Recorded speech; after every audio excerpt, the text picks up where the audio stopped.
Welcome to Chichester College News, a brand new channel offering updates on current issues in further education, news about the college, what's happening, what's on, and the college's successes.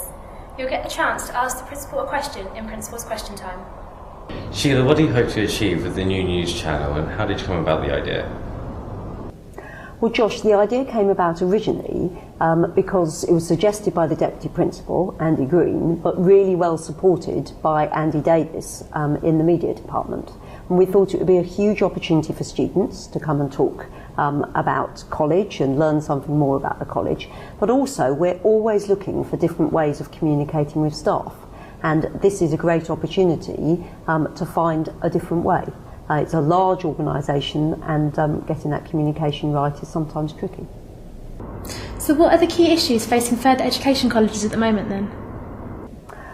Well, Catherine, they're quite complex at the moment. Part of the problem is that the government are producing a whole host of different policies currently. So they have just announced, only yesterday, traineeships, which is a new qualification that will be offered to 16 to 18-year-olds to help people who are not engaged at all in education or training or employment at the moment to come in, get some good work experience and get some training in core skills as well.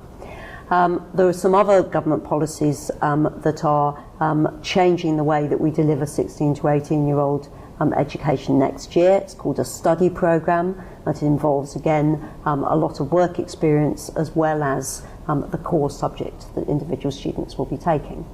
The third thing that the government's looking at is to try and increase apprenticeships and try and make certain that there are opportunities for youngsters to go into employment with that training that they come into college to do.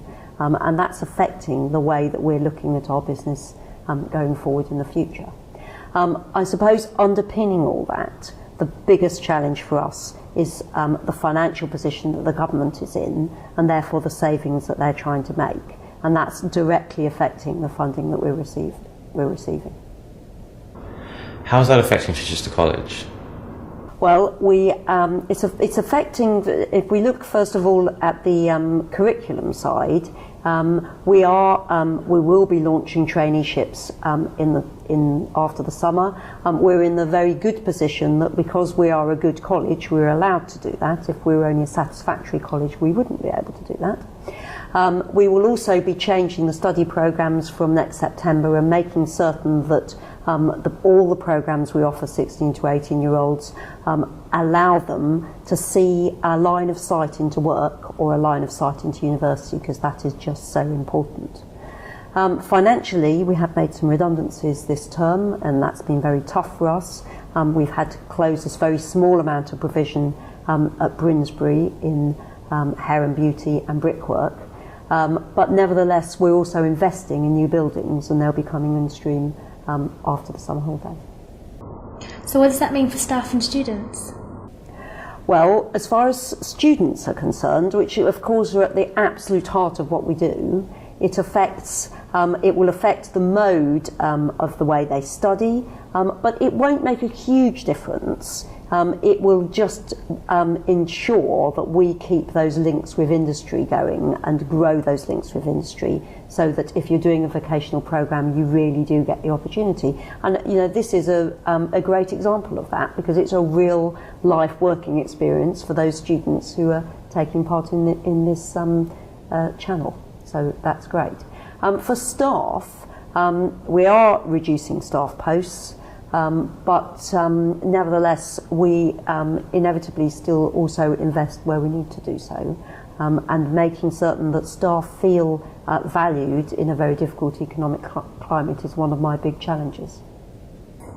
What are the main things happening in college this month?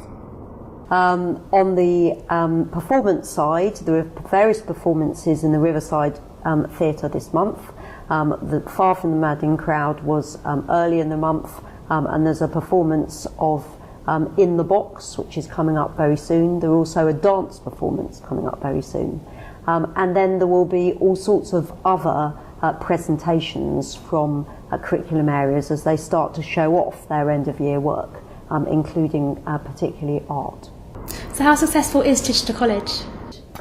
Well, we are the number one in Sussex, and the way we measure that is through our success rates. This is the success rates of our students. We achieved higher success rates than any other college in Sussex, and that is for the second year in a row. That's just been confirmed by some national statistics which came out this week. We are 20th in the country, so the 20th of over 200 general further education colleges. So our success rates are extremely good, but we're always looking to improve, and we're working and hoping that we get even better results this summer. What makes you most proud about the college? First of all, fantastic students, of which you are both examples. It just amazes me the talent that we have in the college. Secondly, we have truly outstanding staff, and the teaching and learning that they offer you is fantastic, but also their commitment to you and the way that your journey is moving forward in education is just fabulous. We also are very proud of where we are in Chichester and what a fantastic location it is, and equally are very proud of Brinsbury, and I must mention that they have their open day at Brinsbury on Sunday week. What's your hot tip for the month? My hot tip for the month would be study hard for your exams if you've got them. Don't have too many late nights, but also find ways of relaxing. Well, thank you, Sheila. And now we're going to the sports section of our programme.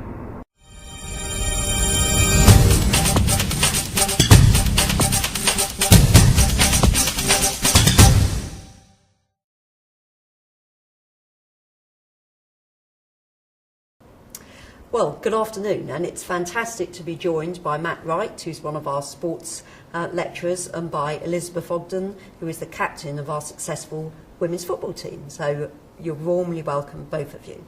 And we're celebrating today the treble, because the college has won the national finals and also the South East League and also the County Cup. So, Elizabeth, you went to St George's, first of all, for the national finals. What was that like? We got there the day before and went and had a look around, and it was just amazing, like nothing we've ever seen before. It's set in like the countryside, and it's just about 11 pitches, all absolutely perfect, with massive conference rooms, an indoor pitch, running track. All the pitches are named after players. Yeah, it's pretty much a brand new facility, and everything is literally brand new. We go out onto the parks, and there's some pitches that only England players are allowed to train on, which we've got to go and have a look at. It's a fantastic opportunity for the girls. And who did you play, and what was the score? We played Dudley College, and the score was 6-0. Moving on to the South East Championships, how many teams were you playing against? There was 8 teams altogether in the league. They come from all around the south of England, so anything south of London, basically. And they're all FE colleges that we compete against. Good standard, lots of variety from links with clubs like Charlton Athletic, Crystal Palace. So we're up against some of the top girls in the area in that one. Lastly, we had this great excitement only very recently, this week, when you went over to Lancing and played a team for the County Cup. So was that a team for further education students? Who did you play, and what was the score? We played Sussex Downs College at Lancing Football Club, which was really good, more local one, so all our friends and family could come watch. We played that on Wednesday and we won 1-0. Well, that's all the sports for this month. We've had a fantastic success. Let's hope that we have some more cups and trophies to win in the future.